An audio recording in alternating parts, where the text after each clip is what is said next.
Bienvenidos a una nueva transmisión de Lancasti. Bueno, nos encontramos en la casa de Mabel Modotti, quien es la mamá de Juan Ignacio Reyes Modotti, quien está actualmente detenido e imputado por este ataque al florista Maximiliano Gutiérrez ocurrido en diciembre del año pasado.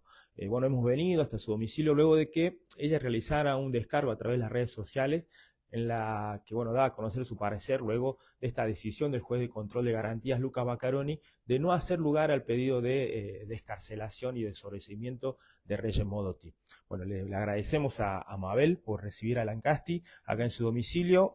Bueno, tenemos entendido que es la primera vez que va a hablar en público. Sí. Y sobre este caso, bueno, primero preguntarle sobre cómo tomó usted y la familia la decisión de Baccaroni de no hacer lugar a la excarcelación de Juan Ignacio, pese a que había informes anteriores, inclusive un pedido de la fiscal, de que estaban a favor del sobreseimiento y de que sea liberado. Bueno, buenas tardes a toda su audiencia. Les agradezco por llegarse hasta mi domicilio. Realmente, si le tengo que decir cómo lo tomé, no lo tomé a bien, porque no es como he visto yo hoy en el diario que el juez dice que los peritos no estaban de acuerdo. Yo sinceramente les voy a decir que esto no es real, porque tanto el neurólogo, la psicopedagoga, la psiquiatra, la psicóloga tenían, firmaron mis vedores de parte, ¿cierto? En conformidad con el equipo interdisciplinario, porque justamente ellos habían podido observar que Juan es un chico que sí, no es, en este sentido, es inimputable. Yo quiero dejar en claro de que no es como dijo el juez. Eso es en particular y por eso me llamó muchísimo la atención y por eso fue mi descargo. También lo podrían haber visto al doctor Fernando cuando salió de esa audiencia, que estaba como desencajado, no pudiendo entender que él haya dado una respuesta de lo que no se le pedía, porque él pidió el cese de la prisión, sí, principalmente. Incluso, o sea, ni siquiera él lo pidió, la misma fiscal fue quien lo pidió.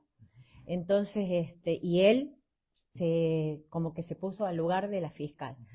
Sí, me pareció, y por eso fue el descargo que hice. Esta es la primera vez que yo salgo porque yo tengo restricciones con esta persona y en esas restricciones yo no podía nombrarlo, ni él a mí tampoco, porque él hizo descargos en diciembre, en enero, sigue manteniendo él su postura de inocencia, lo cual no es ningún inocente, porque él, en todas las cosas que dijo, él ha mentido. Incluso yo les puedo mostrar acá. Sí, es un detalle que a nosotros nos llama mucho la atención, bueno, nos llamó la atención en su momento, cuando, bueno, Maximiliano Gutiérrez dio una entrevista en Lancasti en enero, pocas semanas después, cuando uno fue dado de alta, en la que se le preguntó acerca, bueno, de cuánto que conocía a Reyes Modotti, y él dio a entender que, bueno, que lo conocía hace recientemente, que había sido todo, digamos, de poco tiempo, y que, bueno, que como que no profundizó. Yo le pregunto a usted ¿hace cuánto tiempo que se conocían? ¿Usted sabía de esta relación, este vínculo que él tenía? No. Él, primero, que no tuvo nunca ningún tipo de índole amoroso con mi hijo. Eso es mentira. Incluso él miente en todo. Él justamente decía hace 2 años, justo cuando mi hijo cumplió los 18 años, ¿sí? Cuando ya es mayor de edad, que recién lo conocía. Acá tengo las fotos de mi hermana con él, porque mi hermana es quien lo conoce. ¿Desde qué año? Desde el 2016, ¿sí? Se lo puede ver a él con mi hermana, ¿sí? Tengo otras fotitos más para mostrarles, para que vean, 2017. Aquí está mi hijo, en esta edad, cuando él tenía 13 años, con este sujeto, ¿sí? Que él no lo conoce. Siempre fíjense en el detalle, él siempre al lado de mi hijo, ¿sí? Siempre al lado de mi hijo. ¿Lo estamos viendo? Donde él era menor de edad, ¿sí? Siempre al lado de mi ¿Y hijo. cómo fue que llegó Maximiliano a la familia Modotti? ¿Cómo comenzó a vincularse? Bueno, en realidad, la suegra de mi hermana, ella pertenece a la Iglesia Católica y ella siempre era una de las primeras en ponerle flores a la Virgen, y iba a la florería Ábalos. Y mi hermana la acompañaba a su suegra y desde allí empezó ella a tener vínculo con él, desde que incluso él era mucho más chico, ¿sí? Pero siempre casi doblando la edad a mi hijo, porque mi hijo recién cumplió los 20 años y este sujeto ya va para los 29. ¿Y usted, digamos, qué imagen tenía, qué pensaba usted Yo de Gutiérrez pensé, antes de que pasara esta en diciembre?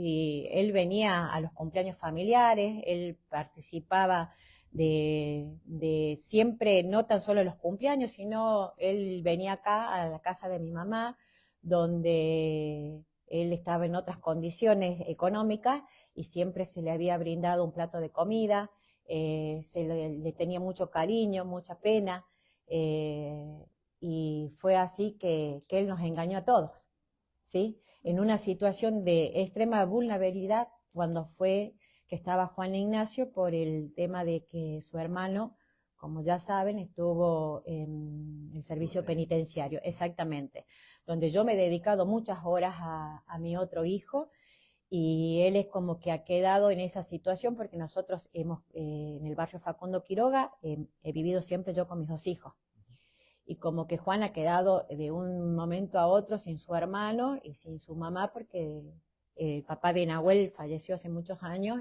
y yo siempre me he dedicado, bueno, a tener que salir a trabajar, obviamente, ¿sí? De lo que pasó esa noche, ese 13 de diciembre, qué es lo que nos puede comentar usted?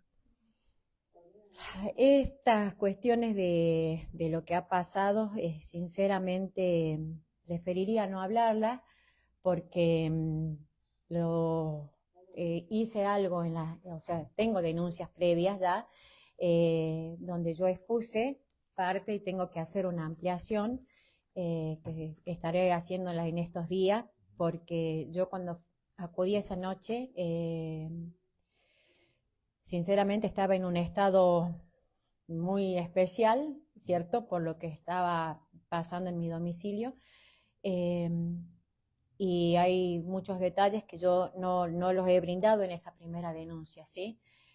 Yo sí lo que le puedo decir es que mi hijo, que fue la última denuncia que hice, tengo la historia clínica donde este chico con el martillo le cortó una arteria a Juan Ignacio donde le dejó los 4 dedos inmovilizados. Esa fue la última denuncia que hice, la presenté, la tenía ahí, nunca me he dado cuenta, pero ahora como que estoy no más tranquila, sino puedo pensar un poco más y mejor las cosas, también la incluí porque ese daño también le hizo.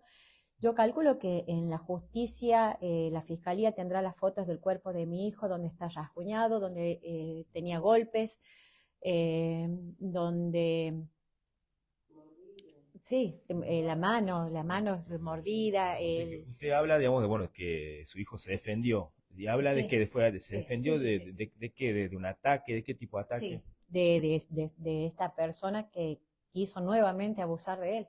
Eso fue lo que él me dijo. Dice nuevamente, Porque ya ¿hace lo hizo. cuánto tiempo?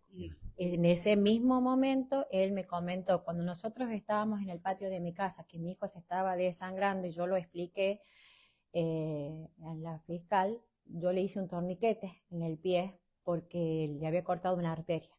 Toda la sangre que había en el pasillo y en la cocina de mi casa era de mi hijo. No quiero hablar sobre ese tema porque es muy doloroso para mí y eso todo lo tienen en lo que ellos vieron cuando hicieron los allanamientos, cuando estuvieron ahí en mi casa. Sí, sí. Sinceramente, sí, Está bien, del hecho está bien, no hablamos, no quiero pero hablar, sí, si lo exactamente. puede decir acerca del tema de los abusos. Dice, ¿usted tiene Ay, conocimiento hace cuánto? en ese momento me Se, dijo Juan se Ignacio, enteró. en ese ¿Y de momento hace me lo cuánto dijo. tiempo? Que él tenía entre 13 14 años, no se acuerda, pero claro, cuando yo veo las fechas, es en el momento de cuando mi hijo estaba detenido, pero sí, y él era menor de edad, sí. Bueno, usted nos ha mostrado antes que comencemos esta nota digamos, los documentos, los informes, Sí. En los que habla acerca de los estudios médicos que le han hecho a lo largo de la vida a Juan Ignacio. ¿Qué tipo de patología es la que tiene? Mire, cuando nosotros empezamos a ir a Córdoba con el neurólogo, con el doctor Kessman, que creo que muchas mamás que tienen sus niñitos con algún problema neurológico han acudido a él, nosotros fuimos por la parte, digamos, de la parte del aprendizaje, ¿sí? Entonces a él se le había diagnosticado afasia, dislexia, y era como para poder venir con adaptaciones curriculares. El doctor Kesma le hizo en el Ulton un SPEC cerebral, ¿sí? Que es este estudio, que las partes más oscuras, bueno, los que saben, las partes más oscuras son las que él no oxigenó, ¿sí? O no tiene una buena oxigenación. ¿Cuántos años tenía él cuando se hizo este estudio? Ahí tenía 10, pero nosotros empezamos a ir cuando él tenía 9. En el SPEC cerebral, las partes más oscuras es donde él no recibe buen oxígeno. Esto, bueno, saben, obviamente, los médicos neurólogos, ¿sí? Esto es una condición de nacimiento. Él nació con esto y obviamente va a morir con esto porque en estas cuestiones no es que es algo que se da con el tiempo como una enfermedad, no, esto no es así. No se cura, no hay una cura, pero con un interdisciplinario uno o los niños que pueden tener esto pueden llevar, digamos, una vida normal, ¿sí? Justamente yo acá, todo esto que tengo acá, si usted puede ver acá todas mis carpetas, son las adaptaciones que se hicieron, son las cuestiones de que esto no es nuevo, esto es de muy niño, sí, que lo que pasa es que muchas veces nosotros los papás tardamos en darnos cuenta hasta que no entran en la parte escolar, hasta que no son escolarizados nuestros hijos, entonces podemos ver, porque lo tomamos a todo como que es normal, bueno, ya va a madurar, ya va.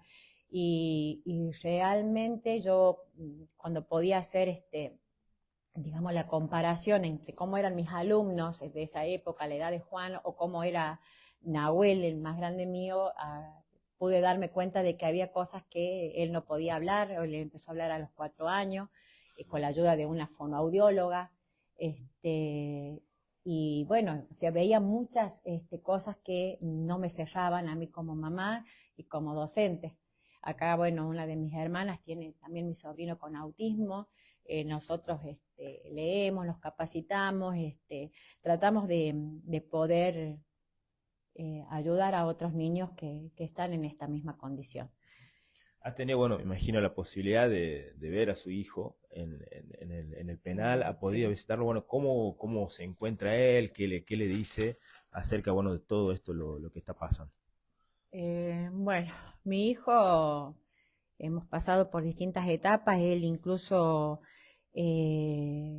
ha venido, estando en el servicio penitenciario, justamente a hacerse ver acá con una psicóloga, donde le realizó, o sea, lo pudo como contener y además hacerle los test que él necesitaba, porque nosotros obviamente ya con esta edad, porque por ejemplo decían cómo él puede tener novia, cómo puede él manejar o cómo puede él quería hacer un montón de cosas, como cualquier niño normal. Y lo pudo hacer, aunque con limitaciones. Él intentó, se inscribió para hacer el primer año de abogacía, obviamente que él, sin la escuela secundaria, y en la escuela primaria muchas veces a los docentes les cuesta hacer las adaptaciones que corresponden para estos niños, imagínense en la universidad, imposible. Pero nosotros les hemos brindado como familia a él lo que él desea hacer, o sea, no lo hemos limitado, solo él ha salido del sistema porque no lo podía realizar, por supuesto.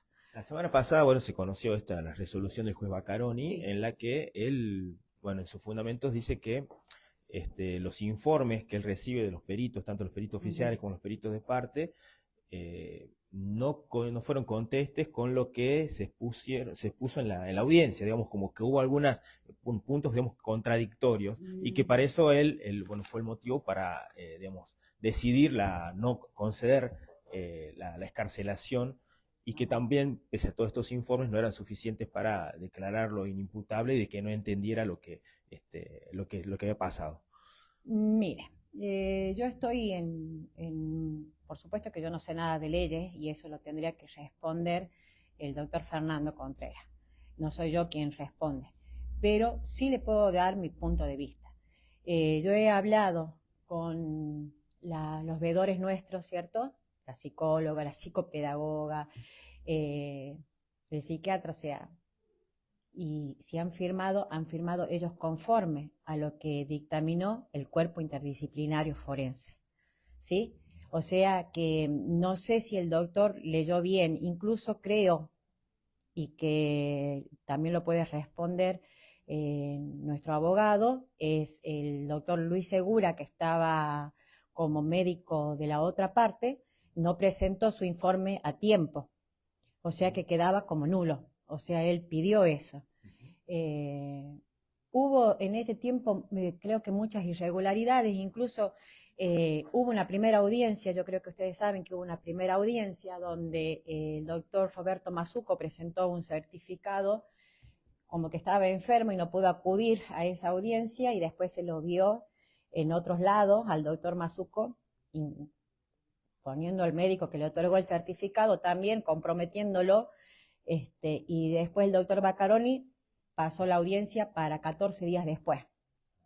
No sé qué se le hace a un abogado, porque eso no lo entiendo yo, que hace este tipo de irregularidades, presentar un certificado trucho, estirar la audiencia 15 días después. No sé si se lo tendrá que penalizar o no. Son pequeños detalles para que ustedes o la audiencia, no sé, lo pueda ver.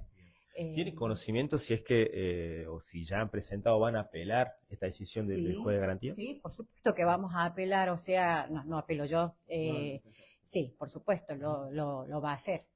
Exactamente, sí, porque creemos esto. Incluso me llama mucho la atención que el juez lo tenga acá de amigo a la otra parte, ¿cierto? Esto es una captura de una cuenta de Facebook, sería, Sí. de él, bueno, el juez Luca Baccaroni, que se ve, bueno, entre sus amigos, Sí. hay a Maximiliano Gutiérrez. Exactamente. Y además creo que hay también, como acá dice, que uno no puede tener ningún tipo de amistad o enemistad manifiesta. Esto todo ya fue presentado en la fiscalía.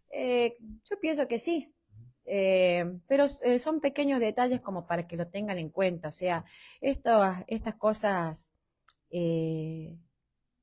capaz que suceden a diario, pero bueno, como me sucedieron a mí y como yo soy una mamá que realmente me interesa sacar a esta persona de la sociedad, porque en realidad, como yo les comentaba a usted al principio, hay algo que no lo digo yo, lo dice los psicólogos y los psiquiatras del CIF, que es una persona, un manipulador, un mentiroso, un sociópata. Y también podrían averiguar qué dice el cuerpo interdisciplinario forense de lo que es mi hijo, para que vean que es un chico manipulable, que es un chico, nunca él ha tenido ningún problema con nadie, es un niño. Sinceramente, sí. Le pregunto, le cambio de tema. En agosto, comienzo de agosto, bueno, se hizo público un pedido de padres de la escuela para que, digamos, para que usted sea apartada del colegio. ¿Tiene algo para decir eso? Sí, tendría mucho para decir.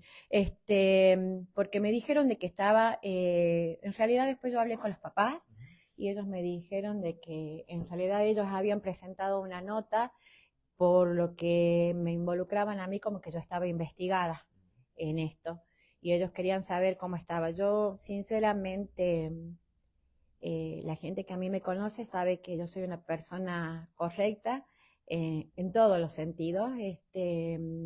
Yo creo que si he pasado algún semáforo en rojo como alguna otra persona, creo que es lo único que me pueden llegar a decir a mí. Tengo mis hermanas, mis hermanos, mis padres, que se sienten muy orgullosos de la persona que yo soy y que a pesar de muchas adversidades he podido salir adelante. Y yo siempre digo que salgo adelante porque tengo una familia que me respalda. Los papás me pidieron disculpas ese día porque no era la intención de ellos, según ellos, esto hablo yo, según ellos, sino de saber en cómo estaba lo mío, porque había salido nombrada en esto, que es como que estaba investigada. Yo entiendo la postura de los papás, aunque no soy partícipe de eso, porque yo soy una persona que no hago juicio de valores sobre nadie, ni tampoco ando investigando la vida de nadie. Las únicas vidas que me interesan son de las personas que comprenden, son parte de mi familia, nada más. Pero sí voy a aclarar de que los mismos papás fueron los que me dijeron de que la señora directora, María Cristina Llera, ella les había solicitado que con 3 firmas de 3 papás no podían hacerlo y que busquen más firmas. Bueno, esa es otra cuestión que compete ya a la parte de la universidad, donde mi hermana, una de mis hermanas, tiene problemas no desde ahora, desde hace muchos años con nuestra directora, por cargos mal dados, porque nosotros accedemos a... Claro, nosotros accedemos a la universidad, ¿cierto?, a pertenecer ahí según nuestro puntaje, orden de mérito, donde, bueno, mi hermana, la que sigue después de mí, es la directora del nivel secundario, y Mirna es la que tiene uno de los mayores puntajes, trabajando desde el año 2019, todavía sigue como maestra suplente, mientras que otras personas han sido nombradas sin estar ni siquiera en el listado de orden de méritos y hoy en día son interinas. Entonces, eso va por otro lado, pero realmente está buena su pregunta porque también estamos en estas cuestiones. Siempre que mi hermana pudo acceder a la dirección, también tuvo que hacerlo con las vías legales, porque, bueno, gracias a Dios en mi familia, como yo también lo dije, somos personas de una familia humilde, trabajadora y que todo el tiempo estamos queriendo capacitarnos para dar lo mejor de nosotros a todos. No sé. Le hago las últimas 2 preguntas, Sí. Y agradeciéndole nuevamente por recibirnos. ¿Cuánto piensa usted que pesa el hecho de que, bueno, mencionó recién lo que pasó con su otro hijo Nahuel hace unos años, lo que pasó ahora con Juan Ignacio, pero también el hecho de que, la otra parte, es alguien, bueno, como Maximiliano Gutiérrez, alguien es reconocido en la sociedad, que tiene, digamos, cierto, no sé si prestigio, pero por lo menos, bueno, es querido, digamos, por gran parte de la comunidad. ¿Cuánto piensa que en la balanza, qué pesa o no, no solamente en la presión social, sino también en el accionar de la justicia? ¿Sabe por qué le digo muchísimo? Porque incluso cuando pasó todo esto, la misma noche, porque este chico, bueno, no quiero hablar de él, porque esto también está ya denunciado por mi otra hermana que estuvo en el hospital, quien era amiga de este señor. Lo citan a mi hijo como para que vaya. Mi hijo hacía 2 semanas que no iba a mi casa porque él había dicho de que 2 personas quisieron robarle, no sé cómo fue, y por los antecedentes de mi hijo, que de violencia, inmediatamente lo detuvieron. Yo creo que saben que estuvo detenido en la comisaría de la Chacarita por averiguación, incluso tienen el celular de él, que hasta el día de hoy no nos han devuelto absolutamente nada, ni a mí, ni a mi familia, ni a otros allanamientos que hicieron, absolutamente nada nos devolvieron. Y él tenía un iPhone donde ahí se puede ver que él estaba en el norte de la ciudad y nunca tuvo nada que ver. Pero justamente la misma fiscal en su oportunidad me dijo, y bueno, usted sabe que por el hermano, entonces, ¿cómo no voy a pensar que esto? Incluso ¿El fiscal Antonino? Sí, no, la fiscal Reyes, la primera fiscal de la causa, que con algunos indicios le puso terrible carátula a mi hijo. No sé en qué se habrá basado tampoco, pero bueno, No por el solo hecho de ser, digamos, de ser el hermano. Exactamente, solo por el hecho de ser el hermano. Incluso el doctor Mazuco, todo el tiempo. Ustedes si hubiesen visto en Catamarca, en Cana, en el graph que decía Vega Modotti, incluso el señor Carlos López Belli, al último también dice Vega Modotti, nada que ver. Si no es mentira mía, porque yo lo estuve viendo el reportaje, decía Vega Modotti. Y tanto el doctor Mazuco, él quiso imponer que Juan Ignacio es violento como su hermano. Y eso lo impuso él, ¿sí? O sea, ¿cómo no va a tener influencia todo esto? Le agradezco mucho la pregunta, porque sinceramente yo creo que mucha gente hace hincapié en lo sucedido con mi otro hijo, que gracias a Dios ya no le debe nada a la justicia, él se hizo cargo de lo que se tenía que hacer cargo y ya está. Pero siguen trayéndolo como para plantar y decir, sí, él también es violento. No, nada que ver. Juan Ignacio nunca tuvo un problema de nada. Incluso, les digo más, él cuando iba a sexto grado, estando en el kiosco, un niño agarró y le quebró el dedo y él ni siquiera le dio un empujón, no reaccionó para nada. Para que vean que él es un chico que jamás tuvo ninguna muestra de agresividad ni de falta de respeto con nadie. Cualquier persona que lo pueda conocer a Juan Ignacio va a decir exactamente lo mismo. Y ya lo último, ¿por qué decidió hablar por primera vez ante un medio de comunicación? Porque estoy cansada, porque me harto de que todo el tiempo estén ensuciando a mi hijo, y yo hice lo que debía hacer, que la justicia investigue. Por eso nunca hablé, nunca hice nada. Y me callé para que se investigue como tiene que ser. No salí a decir ni una cosa ni la otra y dejé todo en manos de la justicia. Y lo que sí, obviamente, si yo veo algo como esto, que me parece injusto y que me parece que no es, voy a salir a... Sí, también tiene un certificado, sí, tiene un certificado de discapacidad, o sea, estas cuestiones... Sí, sí, con todos los derechos que se le vulneran a él, o sea, todos. Eh, yo de cuestiones legales y así técnicas, yo preferiría en todo caso que el doctor Fernando responda, ¿cierto? Incluso yo creo que acá tengo una perimetral donde no lo puedo nombrar a esta persona ni salir en los medios, yo solo defiendo lo que me parece que no es. Lo que no es, no es.